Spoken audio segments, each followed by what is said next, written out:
Bismillahirrahmanirrahim. Untuk acara kedua yaitu sambutan dari kepala sekolah kepada Assalamualaikum warahmatullahi wabarakatuh. Waalaikumsalam warahmatullahi wabarakatuh.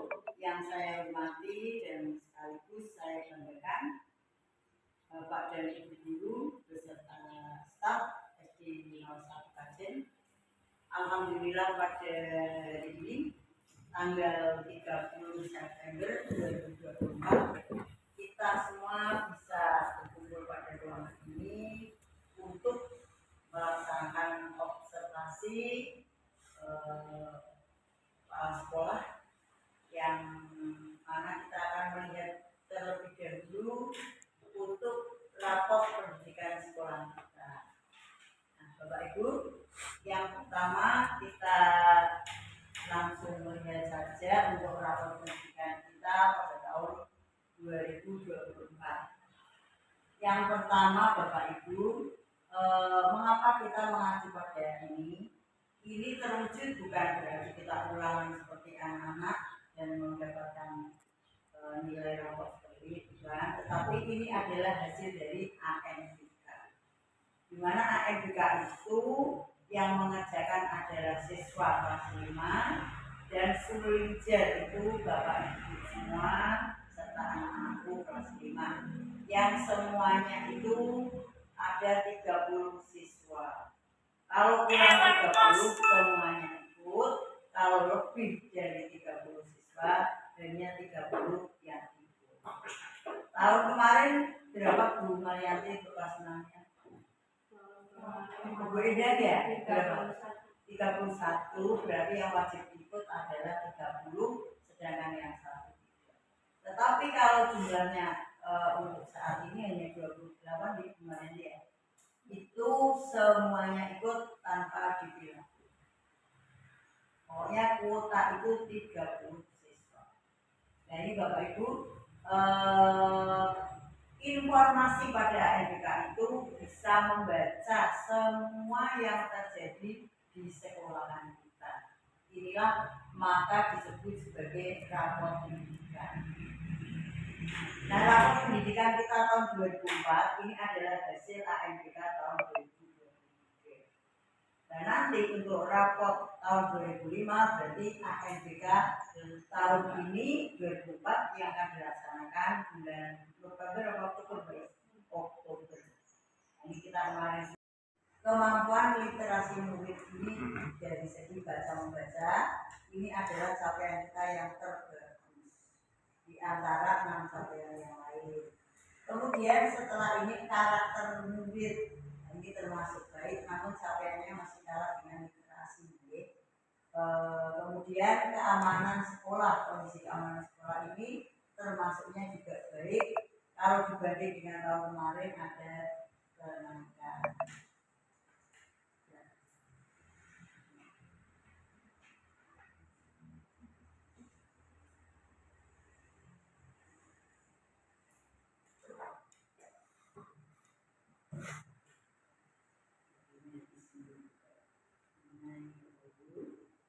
Kita akan melihat 3 poin yang lain yang kita capai di tahun 2003 dan menghasilkan rapor ini. Pada poin kondisi kebinekaan sekolah ini juga ada kenaikan dibanding tahun 2023. Tandanya naik ini warnanya hijau. Kemudian Bapak Ibu kita melihat kualitas pembelajaran. Kualitas pembelajaran ini jika dibandingkan tahun 2023 kita mengalami penurunan. Kualitas pembelajaran itu apa? Ini dinilai ya cara panjenengan mengajar, cara panjenengan menggunakan metode, dan cara panjenengan mengadakan penilaian. Ini yang menilai siapa? Yang menilai adalah siswa melalui Sulinjer. Sulinjer itu artinya apa? Survei lingkungan belajar. Nah ini anak menjawab jujur. Karena anak ini tidak di bawah tekanan, dia membaca, langsung mengeklik, tapi bisa dikatakan jujur atau bisa juga dikatakan sakare, saknemu. Karena anak muda sing dimaksud asal praktik ya. Ini, tapi yang sudah bisa baca dan bisa memahami dan tidak akan ngawur. Ini metode pembelajaran, pengelolaan kelas dan dukungan psikologis kepada murid. Kalau kita keras kepada anak dan ada ancaman-ancaman, ini termasuk psikologisnya kurang bagus, maka anak akan soalnya di dalam soal ini antara lain ada pertanyaan seperti ini. Pernahkah Bapak Ibu gurumu mengajar dengan marah-marah? Pernahkah kamu dalam mengerjakan tugas itu tidak nyaman atau penuh tekanan atau ancaman atau tidak bahagia saat kamu mengerjakan? Disinilah akan muncul kualitas pembelajaran. Pernahkah Bapak Ibu gurumu mengajar menggunakan laptop, menggunakan LCD atau menggunakan alat peraga? Kalau memang jenengan tidak pernah menggunakan, anak akan menjawab tidak pernah. Nah, disinilah yang mengakibatkan mutu kualitas pembelajaran kita. Kemudian kemampuan numerasi ini adalah yang paling jelek Bapak. Dari capaian rapot. Nah, ini apa?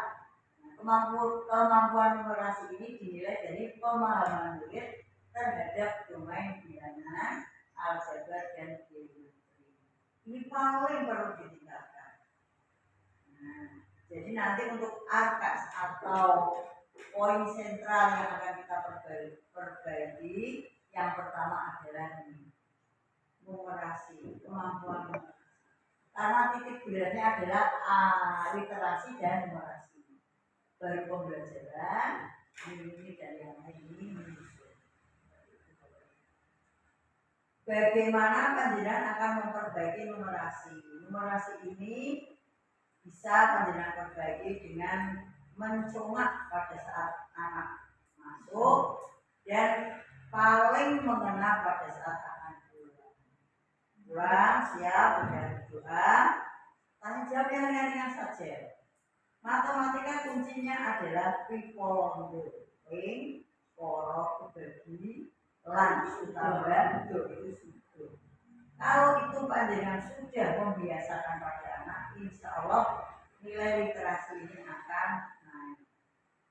Bapak Ibu, ketika nanti kita bisa menaikkan poin ini dan ini dan semuanya hijau, nanti jenengan dan kita semua akan mendapat bos kinerja. Bos kinerja itu gratis ya, sejumlah 22 juta. Boleh dibelikan laptop. Nah, kalau panjenengan ingin punya laptop tanpa membeli, bisa dilihat dari sekolah. Ayo kita kejar untuk yang literasi dan ini yang bagus pembelajaran itu. Dengan cara bagaimana? Pikir dengan silakan buka PMM barang 1 hari 1 jam. Silakan. Ketika anak-anak pulang, mari kita buka pada pelajaran ini. Itu sarannya PMM-nya ini diarahkan kepala sekolah memandu perencanaan pembelajaran. Ini kita ambil judulnya seperti ini. Bukan berarti jenengan tidak bisa mengajar, tapi harus digunakan. Indikator pilihan ini berarti memandu perencanaan pembelajaran adalah tingkat upaya mengkomunikasikan visi misi dan prioritas satuan pendidikan yang berdasar pada peningkatan kualitas pembelajaran. Mengapa pilih ini? Karena nanti kualitasnya memang perlu ditingkatkan beserta numerasinya. Jadi buatan ngarang, buatan tidak ada. Kemudian bagaimana yang harus dipelajari?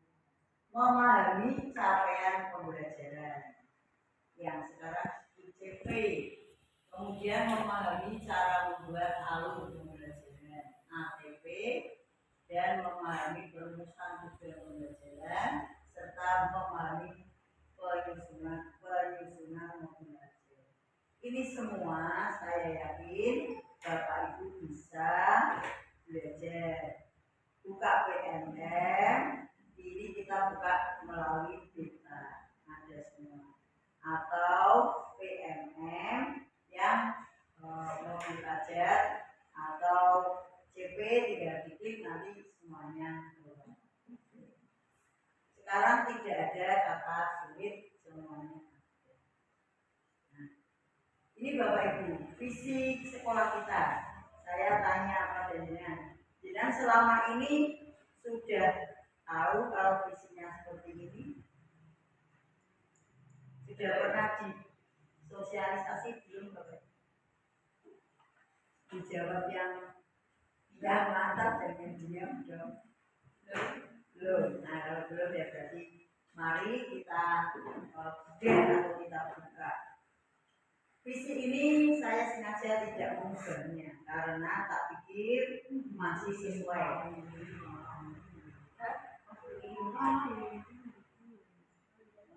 Ini tahun kemarin itu yang dibuat mungkin. Ya. Jadi pas jadi itu pelajar kerja ini. Nah ini ya karena kebiasaan makan. Oh iya. Iya. Ini visi sekolah, yaitu terwujudnya generasi pelajar Pancasila yang berwawasan lingkungan. Jadi kita maju tapi tidak meninggalkan adat istiadat. Ini maksudnya itu. Adapun indikator ketercapaian dari visi sesuai dengan variabelnya antara lain pembelajar sepanjang hayat. Jadi sinau itu orang ada batasnya cuma SMP, cuma SMA tidak, walaupun kita sudah tua pun masih tetap dituntut untuk belajar sepanjang hayat. Kemudian kita bisa melahirkan nanti seorang lulusan yang berkarakter, berwawasan lingkungan, sudah pasti. Target perilaku pilihan kepala sekolah itu apa? Memimpin diskusi dengan fokus pada pencapaian tujuan yang ditetapkan secara efektif dan efisien. Jadi sebetulnya panjenengan nanti pada membuat perencanaan, mana CP-nya, mana TP-nya, gitu. Kemudian kepala sekolah menggunakan hasil analisis data sebagai dasar pengambilan keputusan terkait rencana pembelajaran ini. Ada tidak kesulitannya? Tapi jenengan kemarin sudah praktek ketika mau observasi sudah jadi bagus-bagus ya. Nah, ini misinya Bapak Ibu. Misi sekolah kita. Nah, misinya apa? Menciptakan suasana pembelajaran yang inovatif dan kreatif. Kemudian menimbulkan rasa cinta lingkungan dan hidup sehat sepanjang hayat, sehingga mempunyai kepedulian dengan kelestarian dan lingkungan, khususnya dapat menjaga kebersihan dan kesehatan lingkungan sekolah. Ini sangat cocok dengan KLH. Kita dirangkul oleh dinas seperti itu. Ini yang sesuai dengan rapat untuk kita saja ya saja. Kemudian jangka tujuan itu ada 3, jangka pendek, jangka menengah, dan jangka panjang. Yang jangka pendek itu punya jangka menengah itu menyelenggarakan kegiatan ekstrakurikuler yang optimal. Itu kemudian yang pertama adalah merancang pembelajaran yang sesuai dengan tingkat perbedaan kemampuan kognitif peserta didik, mengarahkan pada keterampilan dan kecakapan hidup sesuai bakat dan minatnya. Kita sebagai pelayan siswa ini kemampuan. Kita tidak bisa menekankan bocah kabeh kudu entuk songo, bocah kudu pinter kabeh, tidak bisa. Kita layani sesuai kemampuan anak. Inilah yang disebut dengan inklusi. Nah, inklusi di sini lebih ditekankan pada walaupun itu anak kurang normal dalam artian bisa cacat fisik atau sedikit cacat psikis, ini kita tidak boleh menolak. Misalnya ada yang sekolah mendatang di sini, kita tidak boleh bapak ibu salah. Ojo sekolah ini meloi. Dan bahkan di stasiun pernah ada beberapa tahun yang lalu, stasiun 2 itu dijadikan sebagai SD inklusif. Ning kono kuwi yo ana bocah sing pinter, ana sing bodoh, ana sing ngiler ya. Bahkan ada yang setengah normal. Sehingga anaknya orang-orang yang pinter dan yang pendidikan tinggi itu tidak terima. Katanya anakku sekolah tidak menerima. Tapi sekarang tidak boleh. Kita harus menerima dan menyediakan atau bersedia dijadikan sebagai sekolah inklusi. Maka panjenengan dituntut untuk melihat atau menyelesaikan modul pendidikan inklusif yang belum sebenarnya soalnya ini ada tagihan dari dinas ini Bapak Ibu. Jangka panjang Bapak Ibu. Jangka panjang itu merancang pembelajaran dengan model pembelajaran yang menjadi ciri khas sekolah. Ciri khas sekolah kita apa? Sekolah yang berwawasan lingkungan, yang selalu ingin maju atau inovatif ya. Metodenya metode yang jangan kuno, jangan sama terus. Kemudian menyusun pembelajaran dengan bahan ajar mandiri untuk meningkatkan kecintaan pada budaya lokal. Silahkan ambil metode sendiri. Misalnya anak dengan dibawa ke tempat wisata, suatu saat ke tempat liburan, ya atau ke boleh Bapak Ibu silakan. Saya tidak akan melarang ketika dengan izin. Bu, anak-anak bagaimana saya ajak ke perpustakaan di alun-alun, monggo. Misalnya nanti yang olahraga suatu saat diajak ke alun-alun untuk sepak bola. Pak Agus untuk belajar sekolah bersama di Masjid Mukarram, silakan. Itu namanya outdoor. Contohnya kemarin di putranya sekolah Sanggi itu seperti itu, silakan. Kemudian ini membudayakan lingkungan belajar dan karakter inovatif serta tanggap di lingkungan sekolah. Nah ini anak-anak dilatih terampil. Jadi tidak harus belajar loro ya segera bisa bersikap, bisa menolong. Nah nanti kalau di SMP ini biasanya sudah ada dokter kecil. Nah di SD bisa kita laksanakan juga dokter kecil. Petugas PMR ya untuk kelas 5-6. Menyelenggarakan fasilitas untuk pengembangan kreatif, inovatif dan minat bakat peserta didik. Ini sudah kita lakukan melalui lembaga. Dan Bapak Ibu, memandu perencanaan pembelajaran. Mengapa kok tadi saya sudah buka ya? Mengapa kok pilih ini? Ya, karena capaian pembelajaran pada rapor mutu kita untuk perencanaan pembelajaran ini, untuk kualitas pembelajaran itu masih kapasitas sedia sehingga perlu digunakan. Ini Bapak Ibu, tadi sudah diperbesar ya, bagus, sedang. Alhamdulillah tidak ada yang merah, itu masih luar biasa. Pengantar kurikulum merdeka ini Bapak Ibu. Fokus pada penguatan profil pelajar Pancasila. Ada berapa profil Bapak Ibu? 6. Yang ada kemandirian, mungkin kemandirian apa? Ya, sebagian ada apa? Berarti apa? Berkebinekaan global. Terus, ya, itu kemudian kekeluargaan atau kegotong royongan jadi kemandirian dan sebagainya ada 6. Dimensi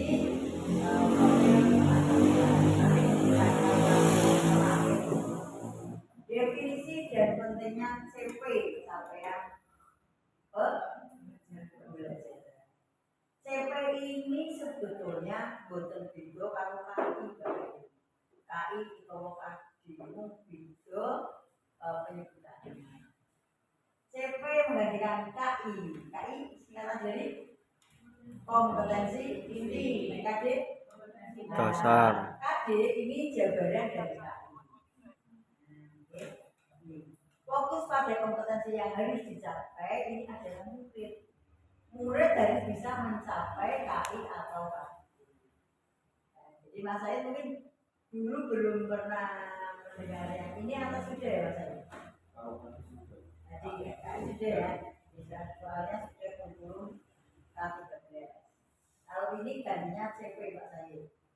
Nah, Pak Ferdi juga masih baru, ini kita belajar. Fokus pada kompetensi yang harus dicapai murid. Contoh CP untuk mata pelajaran tertentu bisa kita buka pada PMM. Silakan buka. Jadi buka PMM ada pelatihan mandiri, ada materi semua dari semua jenjang atau semua fase. Fase ini ada 3 untuk SD Bapak Ibu. Ada 3 kuantitas, saya fase A untuk kelas berapa? Kelas 2, kelas B, kelas C, oke, sudah luar biasa. Nah kita lanjut ya. Nah ini Bapak Ibu, langkah-langkah penyusunan alur tujuan pembelajaran atau ATP. Yang pertama ini proses berpikir menyusun alur, penyusunan alur.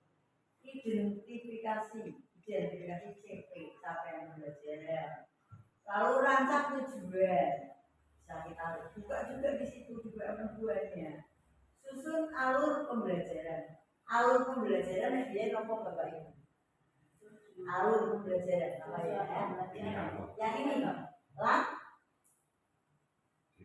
langkah-langkah yang ini Pak. Alur pembelajaran itu langkah-langkah mengajar. Urutan mengajar itu alurnya. Tentukan metode dan strategi pembelajaran. Nah yang ini kalau dulu itu menekankan pada metode apa itu yang ada observasi, bertanya, apa itu istilahnya masih ingat tidak Bapak Ibu? Yang 2013 ini, oke. Nanti bisa kita bangun. Itu menggunakan apa itu ada nama 7. Pengalaman belajar yang bermakna. Nah ini kita diharapkan Bapak Ibu tolong mengajarnya menggunakan alat peraga agar anak itu nyantelnya akan lebih lama. Oh iya, air itu mengalir dari tempat yang tinggi ke tempat yang rendah. Nah contohnya apa? Jadi mutakhir banyu secara gampang. Banyu dimutakhir nanggone meja. Orang mungkin milihnya Pak Manjan, pasti milihnya ke bawah. Terus misalnya ada anak yang kritis, Bu, kenapa dam itu sumbernya di bawah, kok bisa naik di toren? Jawabnya jenengan dipocakan. Kan anak kalau ada yang kritis kan, Bu, katanya air itu mengalir dari tempat yang rendah tinggi ke rendah, contohnya air hujan, jatuhnya ke tanah. Kita menambahkan air di meja, jatuhnya ke lantai. Nah, kalau di tempat saya itu sumurnya itu di bawah, sedangkan orang tempat saya itu ada bak penampungannya di atas. Kok bisa? Berarti kan dari bawah ke atas. Jawabnya jangan dipotong. Air ke kanannya. Ada dabnya. Ada dabnya. Kenapa ada apa lagi? Ada timbangnya. Ada timbangnya. Ya, karena ya berarti itu ada campur tangan dari energi yang lain. Berarti dari sumur kok bisa naik ke toren atas penyimpanan air itu karena ada campur tangan dari energi listrik. Tolong anak dijelaskan ya. Jadi mereka tidak bingung. Oh iya loh. Jadi ini dari atas ke bawah, tapi ada yang dari bawah ke atas. Seperti itu. Nah, kemudian pembelajaran berbasis proyek. Niki contohnya nemu gitu, nanti kita sendiri. berbasis proyek itu. Tujuannya proyek kalian tulis apa bu? Saya yakin Jinan bisa, tapi mengungkapkannya bingung ya. Kalau proyek berkesinambungan, kalau tugas cuma sekali, nggak berkelanjutan. Oh gitu. Ya boleh yang lain. Proyek menghasilkan. Proyek menghasilkan. Betul, betul. Ternyata Jinan luar biasa. Bagus jawabannya betul semua. Kalau ini Bapak Ibu, ini rencana maksudnya. Tugas tapi ada perencanaan dan ada waktu yang ditentukan. Ya, kalau tugas kan walaupun ada tapi tidak tertulis. Besok ini dikumpulkan ya hari Selasa. Kan sudah boleh dicatat. Tetapi kalau proyek sudah. Kalau proyek ini harus ada tertulisnya. Dan ada urutan. Jadi nek cara ngono kuwi ana wae nek cara pemborong kuwi ana RAB iki. Oke, dibentuk proyek ini banyak ini selesainya harus ada. Adapun nek ora selesai berarti urut ibadah. Seperti itu namanya proyek. Ini pembelajaran berbasis proyek. Jadi untuk lebih tegasnya dengan baiknya kalau pembuka jadi mulai kapan Pak Guru saya kalau harus ada waktunya dan bisa tertulis atau pakai pembayaran. Nah, alangkah baiknya. Kalau tidak berarti bukan proyek. Ya ada bahan, alat bahan, cara mengucapkan hasilnya. Kemudian kolaborasi dan diskusi kelompok. Yang namanya kolaborasi adalah apa? Adanya keikutsertaan atau campur tangan gitu. Berarti antara guru sama guru, antara siswa sama siswa, siswa dengan guru, sekolah dengan wali murid. Ini adanya kolaborasi dan diskusi kelompok di saat mengerjakan penyelesaian tugas. Ditetapkan. Ampun ceramah dan ceramah terus. Nanti suatu saat Bapak Ibu untuk kepala sekolah sekarang dituntut. Jadi jangan istilahnya kalau saya ngomong itu tersinggung atau tersinggung ketika pengajian berdiri di depan atau di depan kelas dengan curi-curi dengan cara mengulang jenengan itu memang disuruh pengawas dan untuk saya pamit dulu dan saya bocorkan tapi dengan orang berarti dengan supervisi sekarang tidak harus terbentuk di dalam kelas juga. Suatu saat saya di kantor kepala sekolah mendengarkan seperti menerangkan motor semangat desa jalan kaki di sebelah ada bendera menerangkan dari Jawa, Bu Marianti, Bu Enda, Tapi ada kelas yang ramai, ada apa misalnya saya itu kemudian tidak usah tersinggung. Kemudian saya lihat ini sudah ada bapak guru yang selalu menerangkan itu out class bagus itu sering saya melihat kalau mengajar sudah keluar kelas itu memberikan atau mengantisipasi anak terjadi kebosanan. Jadi silakan Bapak Ibu itu ada perpustakaan gunakan itu adalah sumber belajar dan jendela ilmu. Oke.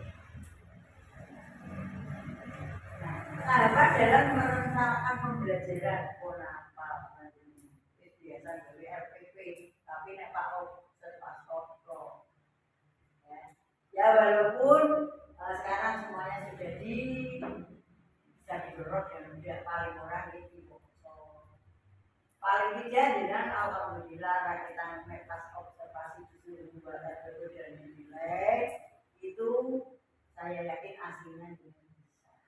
Oke. Ini analisis kebutuhan murid. Oh murid juga hasilnya bisa bermotor.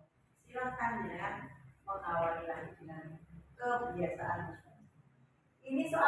penilaian Bapak Ibu untuk membaca itu merupakan nanti hasilnya itu diambil dari ANBK itu dituangkan dan penentuan tujuan pembelajaran pemilihan metode dan media pembelajaran sesuaikan dengan materi yang akan diajarkan. Orang podo dengan nerangke di sini dengan SDK pasti sesuai kondisi dan situasinya. Penyusunan rencana pelaksanaan pembelajaran kemudian evaluasi dan refleksi. Ya, nanti tolong panjenengan ini kemarin sudah saya suruh membuat refleksi ketika saya mengajar membuat RPP bagaimana menggunakan ragam bagaimana seperti itu. Lebih enak mana Bapak Ibu mengajar dengan perencanaan dan mengajar dengan asal ajar atau bisa dikatakan role tulis atau tune enak yang mana? Nah, kalau bilang gambar sampai enak silahkan dilanjutkan. Walaupun untuk saat ini tidak harus setiap hari membaca RPP, lakukan dengan silakan Bapak Ibu print ya Bapak. Nanti kita anggarkan untuk pembuatan administrasi pada awal tahun ditulis dengan dan ditandatangani oleh kepala sekolah. Itu akan sangat berguna untuk akreditasi. Mudah-mudahan akreditasi tahun ini masih ada waktu. Mungkin kayaknya agak tidur dalam 1 tahun lagi. Terus 48 ya, berulang pun alhamdulillah. Dan ini Bapak Ibu, contoh rencana pelaksanaan pembelajaran dengan kemarin buat terima kasih. Identitas RPP yo menunjukkan bahwa di mana, kelas berapa, apalagi Mbak Is, kemudian waktunya, tempatnya, PBM, jantai kemarin. Kan artinya tema atau pembelajaran atau mata pelajarannya apa? Tujuannya apa, materinya apa, metodenya apa, langkah-langkah penilaian dan evaluasi. Kalau RPP kayaknya masih sama nih. Ya, kalau belajar ya penilaian. Asesmen awal kita kemarin pas ajaran baru sudah laksanakan ya. Asesmen awal mengidentifikasi kemampuan awal murid. Ini begini Bapak Ibu, jenengan bisa takon. Kalau dari TK kan jenengan nggak bisa tanya, tapi paling tidak membaca rapor TK. Kelas 2 bisa tanya guru kelas 1 atau membaca rapor kelas 2. Ampun salah-salahan diri, misalnya kelas 3 kelas 2 ngomong saja kelas 2 tidak, karena kita belajar atau mengajar sinambungan, berkesinambungan. Oh, nak kowe kita kelas isinya ketika kelas 10 ya kelas 1. Lalu sampai ke kelas 6 Kemudian menggunakan berbagai instrumen asesmen. Oh ya ini Bapak Ibu, kegunaannya itu apa ini? Mengidentifikasi kemampuan awal. Untuk variatif itu apa nih variatif? Mengidentifikasi kemampuan awal, beda.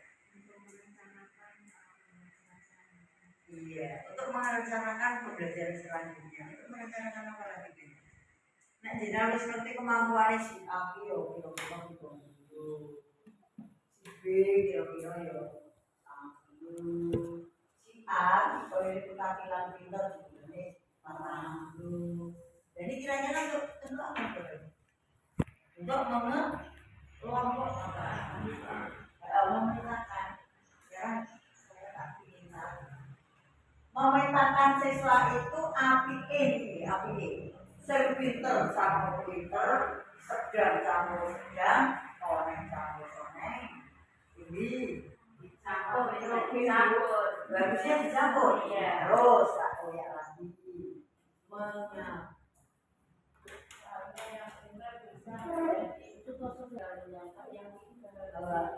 biasanya pas rebokan. Orang murid, orang guru, orang sekolah itu biasanya sing nom ibu bodohan. Bodohan itu dalam artian kelompok pun biasanya anak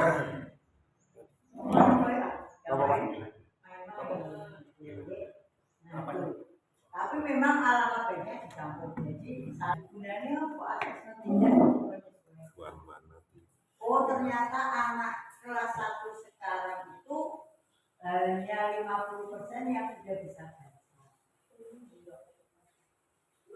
Di cepungnya agama toh, kuliah Pak aku. Sesuai ya.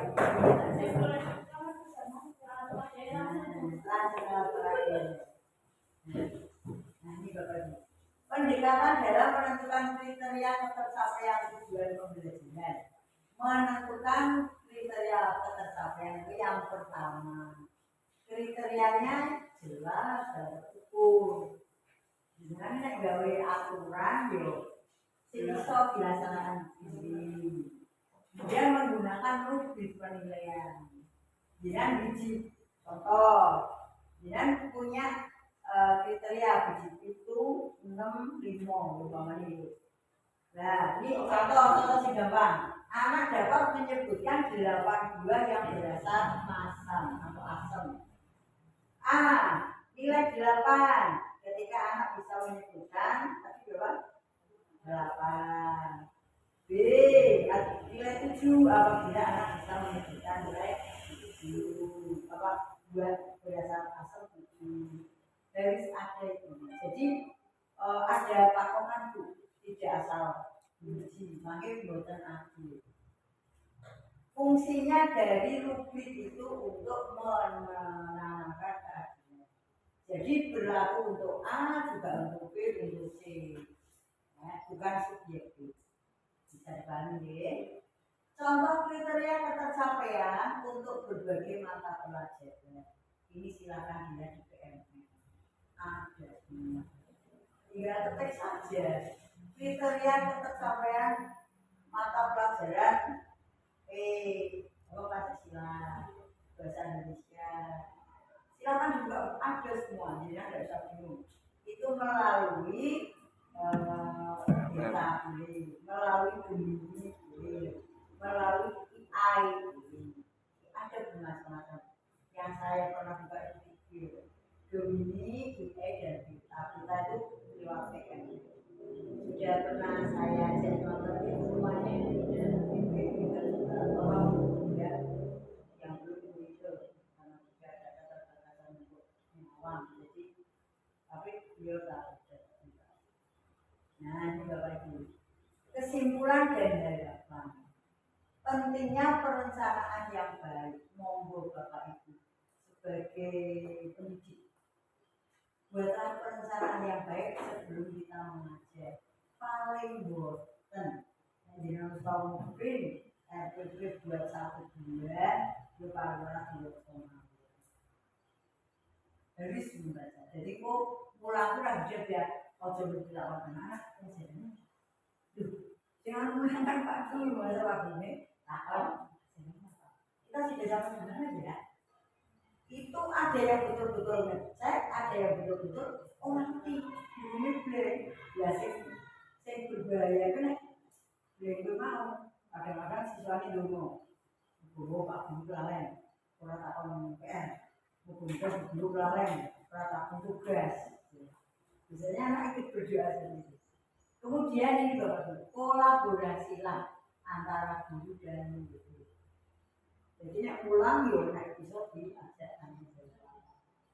Tapi jenengan ojo jawab bocah sing serius tanpa arah tujuan bertanya gimana. Itu harus mendengarkan. Misalnya pertanyaan itu mutu atau tidak, saya tahu kan ya.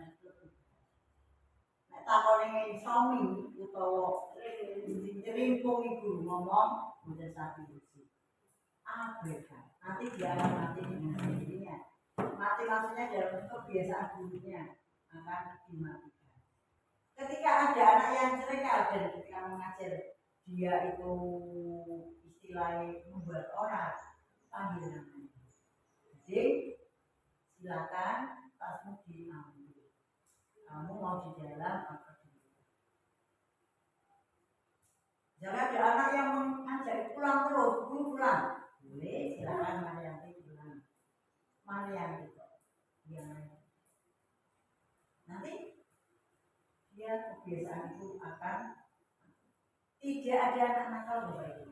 Ketika panjenengan mulang ditunggoni tolong, mulang toloni, perintahnya Pak Ber, perintahnya Pak Di, mulang toloni. Jadi orang bocah belum, orang bocah murung, atau bocah muta-muta, jenengan akan berdosa besar ketika mulang bocah belum nanti oprol itu malah jenengan orang itu bisa atau karena pertanggung jawabnya, kecuali pas istirahat. Nah, tidak lagi nah ini harapan untuk mencapai tujuan pembelajaran yang lebih optimal. Nah, mengapa ini kita belajar tentang itu? Karena kita ingin mencapai tujuan pembelajaran yang optimal dan kita tidak lagi tertinggal dalam kualitas pembelajaran. Muhammadiyah berharap mari kita saling bersinergi, saling berkolaborasi.